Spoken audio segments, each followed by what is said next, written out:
Welcome to Sports Talk.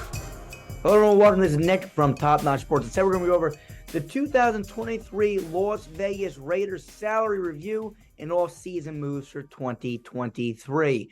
Here he is, the man, genius Josh McDaniels. Yeah, isn't he a genius? Give him a round of applause. We're absolutely destroying our franchise so far. But hey, hopefully we got brighter days ahead. We went 6-11 this season. Our playoff hopes went down the drain. Just a lot happened this season, and I'm actually very disgusted with this Las Vegas Raiders team, being a Raiders fan.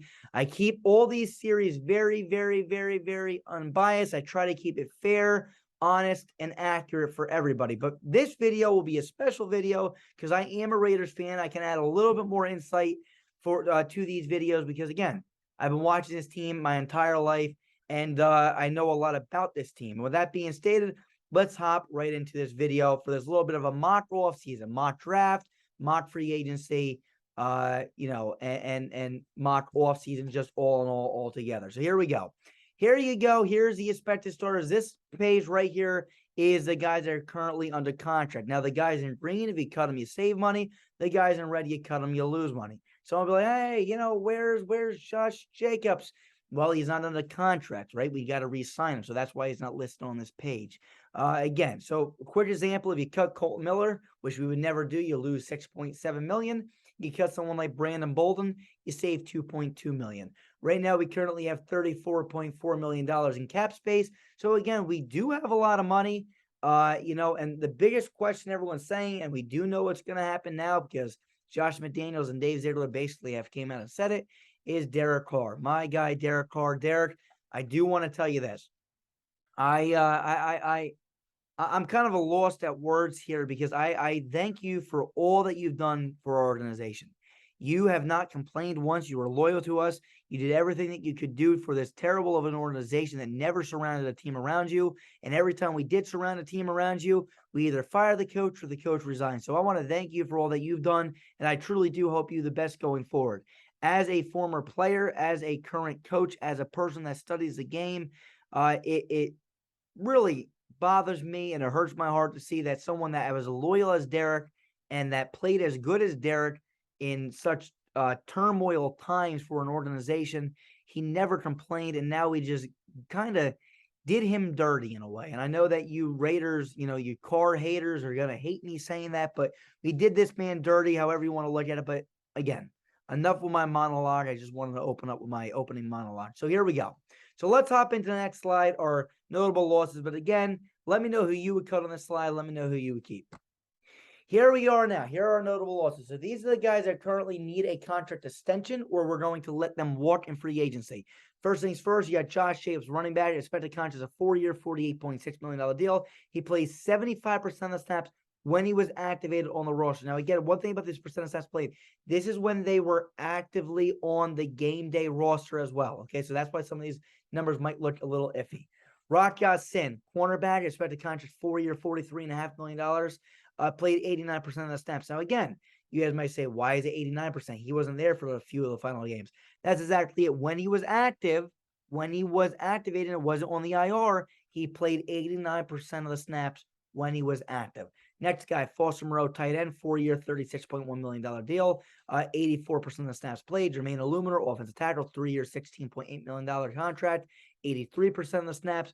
Deron Harmon, safety, 1-year, $2.9 million, 95% of the snaps played. Matt Collins, wide receiver, 1-year, $2.4 million, 93% of the snaps played. And last but not least, Denzel Perryman, linebacker, 2-year, $8.8 million, 46% of the snaps played. Okay, all right. Now let's go into our potential targets. But before we do that, typically guys that play well and play a high percent of the snaps, the rule of thumb, are guys that are usually looked to be brought back by the organization. So again, look at some of these names and let me know what you think. Let's go to the next slide. We look at our potential targets. Here is our potential targets. Now, for my Raiders special, I'm going to give you 3 different possibilities. And the first one is bringing Brady. I feel like this is my most realistic one. This is a one that I believe is going to happen. So this is a one that we're going with in this series. There's two other ones I'm going to show you throughout this video, so stay tuned. But this is a one I feel like is going to happen, and it's called Bringing Brady. First things first, our estimated cap space is $34.4 million. Estimated cuts, Derek Carr, $29.2 million. Austin Walter, $1 million. Jalen Elliott, $1 million. It saves you a total of, if you add up all these figures here, you have $65.6 million in estimated cap space available. Now, with that being stated, we're not cutting Carr. They're going to actually look to trade Carr. And I don't know if this is necessarily going to happen now with some of the rumors that we've been hearing. But again, I think it's fair to say a late second rounder is about fair for Derek Carr, because look, Carson Wentz was traded for a third-round pick, and they knew that they were going to get rid of him. And you got a few other guys too, but my main guy I'm going to mention here is, Carson Wentz. I mean, he went for a third. So I feel like if he went for a third, Derek Carr going for a late 2 is definitely possible, even though another organization knows that we're going to let him walk. Estimated signings, Josh Jacobs, 4 years, $48.4 million. That's a $12.1 million cap hit. Foster Moreau, 4 years, $36 million. $9 million cap hit. Mac Hollins, 1 year, $2.4 million. $2.4 million cap hit. And Tom Brady, 2 year, $40.8 million. $40.8 million cap hit, which comes out to being $64.3 million in total cost, which leaves you at $1.3 million in estimated cap space available. Now, do I want Tom Brady? No. But I feel like this is what's going to happen, so I got to let it rock and roll. So what does that do for our team needs? Well, quarterback, we need a quarterback. If we get rid of Carr, we sign Tom Brady. What's another thing that we do? We re-sign Josh Jacobs at running back. We re-sign Matt Collins at receiver. We re-sign Foster Moreau at tight end. And now we got to look to the last and final way to add players, which is going to be through the draft. Well, we trade Derek Carr for that second-round pick, so we added 2. In the first round, we're going to draft cornerback Cam Smith with the 7th overall pick. Second-round pick, we're going to go out and draft safety Antonio Johnson. Late second round, with a pick that we acquired from the Buccaneers, we're going to bring in linebacker Jack Campbell. And in the third round, we're going to bring in linebacker Deion Henley. Okay, so what fills in our needs now? Well, we're going to draft Jake Campbell, we're going to draft Deion Henley, and we're going to draft Cam Smith and draft Antonio Johnson. That fills in our linebacker, cornerback, and safety needs on defense. So what do we still need? We still are going to probably have to look into drafting a defensive tackle, maybe drafting a late round offensive tackle in the interior line. But here's the thing. Okay, we bring in Tom Brady, right? We don't have a lot of money. Therefore, we cannot re-sign Jermaine Illuminor. We decide to bring these guys back. We cannot bring back a few of the other names like Denzel Perryman. So we really got to nail the draft on defense, and that's what I got us doing. This slide right here is our final slide for our Bringing Brady, I guess, algorithm, or whatever you want to call it, setup, I guess. The guys in yellow are a placeholder. So Justin Herron is actually a tackle. We got him listed as a placeholder at guard. We really do need to fill out that interior offensive line spot, that right guard position going into next year. On top of that, we got the orange guys. Those are our re-signs. We're re-signing Josh Jacobs. We're re-signing Foster Moreau. We're re-signing Matt Collins. And last but not least, the guys in light blue are our draft picks. We're drafting Cam Smith. We're drafting Deion Henley. We're drafting Jack Campbell. And we're drafting Antonio Johnson. With this being stated, another guy that we're losing is Rocky Ya-Sin. So you bring in Brady, you lose Rocky Ya-Sin, you lose Denzel Perryman, you lose Jermaine Illuminor, you're losing a lot of guys. So bringing Brady, let me know. Give me a thumbs up if you like bringing Brady. Give me a thumbs down if you don't like bringing Brady. Let me know. Type in bringing Brady in the comments section below. Give me a thumbs up or thumbs down for this. I guess you can say mock off-season build that we're having here. Bringing Brady. Like it? Don't like it? Let me know in the comment section. Here's our next one. Keeping Carr. This is what I would do. This is what I would do. This isn't going to happen. This is what I would do. Keeping Carr, okay? That saves you enough money to bring in Josh Jacobs again. Now you can bring in Rocky Ya-Sin for a 4-year, $43.2 million deal, which is a $10.8 million cap hit. You still bring in Moreau. You still bring in Matt Collins. So what are you doing differently? In this one, the only thing we're doing differently is we're bringing in Rocky Ya-Sin. That's the only thing we're doing differently, and we're not bringing in Brady. If you don't bring in Brady, you get more money to bring in Rocky Ya-Sin. The only difference is if you don't trade Carr, and who knows if we bring in Brady, if we're going to be able to trade Carr. We don't pick up that second round pick that we might get for, trading Carr. With that being stated, here's our situation. We fill in that need with Josh Jacobs. We fill in the wide receiver need with Matt Collins. We fill in the tight end need with Foster Moreau. We draft Dayon Henley. We draft Cam Smith, and we draft Antonio Johnson. So there we are. And also on top of that, I'm sorry, this right here is supposed to also say we sign Rock Ya-Sin. Okay, so we're re-signing Rock Ya-Sin in this one, which we weren't doing in the other one. Let's look at what our team looks like with this one. Okay, a little bit different. Instead of now we're not drafting Campbell, right? We got Luke Masterson. But Luke Masterson honestly looked pretty good to us Raiders fans. I didn't think it looked too bad. Okay, we're bringing in Rock Ya-Sin in orange. Remember, re-signs are in orange. So Rock Ya-Sin, Josh Jacobs, Foster Moreau, and Matt Collins. In yellow are our placeholders, Justin Herron and Luke Masterson. You can look to upgrade them, but Luke Masterson, I honestly thought didn't look too bad. Still need that interior offensive lineman if you rock out with keeping Carr, which is not going to happen. We're going to bring in Cam Smith, bring in Dayon Henley, bring in Antonio Johnson.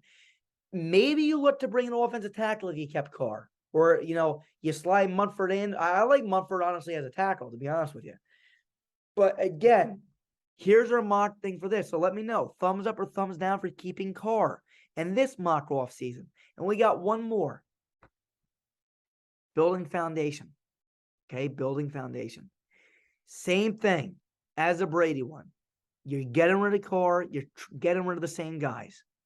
You're bringing in Jacobs. Now, since you're not bringing in Brady, you can bring back Ya-Sin. You're not bringing in Carr. You still get Sin. You still bring in Moreau. You still bring in Matt Collins. Now you can go out and sign this year Adderley if you want to for a 3-year, $26.3 million deal with $8.67 million in cap hit. You can bring in Baker Mayfield, who I don't love at all.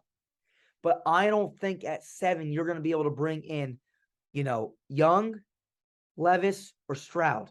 So I say you wait. You don't reach on Anthony. You just don't take Richardson, man. You don't do it. You don't go out and you take Hendon Hooker in the second round or Tanner McKee. You don't do it. You just bring in Mayfield this year, let him be that bridge piece, and then hopefully next year, 2024, maybe we can make some things happen and we get somebody else that's going to be our future quarterback. But I don't feel like it's a good idea reaching unless you trade your draft capital away and you trade up to 1, 2, 3, 5. You got to get in front of Seattle, maybe something like that. You got to get up there. You got to move up. You can't pick at 7 and get Levis, Stroud, or Young, in my opinion. So I just see if you want to build your foundation, you bring in Mayfield. Last but not least, you bring the offensive guard David Edwards, 2-year, $5 million for a $2.5 million cap hit. Cost you $52 million. You still got $13.6 million in estimated remaining cap space. This will roll over to the 2024 season, so you got even more money to use in 2024. What are we doing with our needs? Well, we're signing Mayfield to fill in that quarterback need now. We're re-signing Josh Jacobs. We're re-signing Matt Collins. We're re-signing Foster Moreau. Now we're signing David Edwards for interior offensive line position. We don't do anything at offensive tackle. We don't do anything at defensive tackle. Maybe we can draft one of them for depth pieces in the later rounds. You draft linebacker Jack Campbell, and you draft the same linebacker Dayon Henley. You re-sign Rock Ya-Sin. You draft Cam Smith. Last but not least, you sign this year Adderley. You draft Antonio Johnson. Maybe you don't draft Antonio Johnson now if you bring in a Nasir Adderley. Maybe you look and you bring in an offensive tackle. Maybe you bring in interior offensive lineman. Maybe you draft a receiver, to build the team another way. Maybe you draft a defensive tackle. But I'm going to keep it the same thing. I'm not going to do 1,000 different mock drafts. I'm keeping the same mock draft. But if you do it this way, maybe you change it up. And let's look at our team here. Here it is. I don't feel like you do have a placeholder anymore. You're filling in your interior offensive line position with David Edwards. You're filling in your Jarrett Stidham with Baker Mayfield.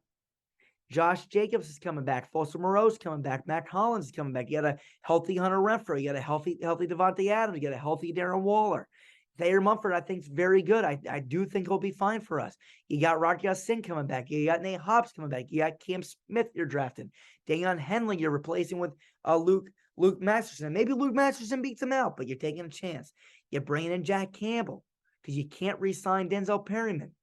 You're bringing in Nasir Adderley, and you're drafting Antonio Johnson. If you don't draft Antonio Johnson, maybe you take an offensive tackle. Maybe you take a wide receiver.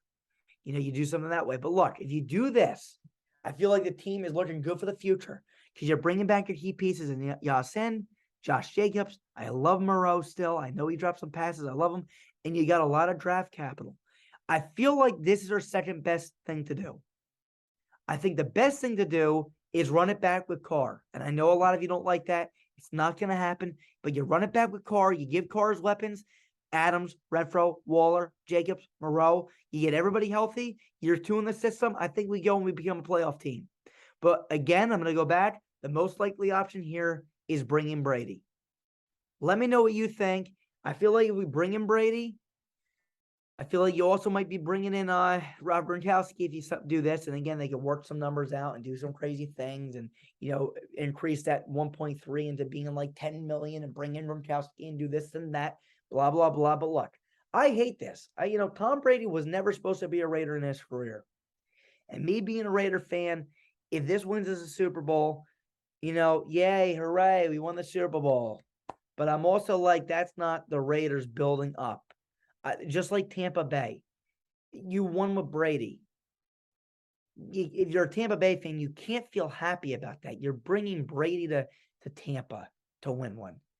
Bringing New England to Las Vegas is not really very exciting to me.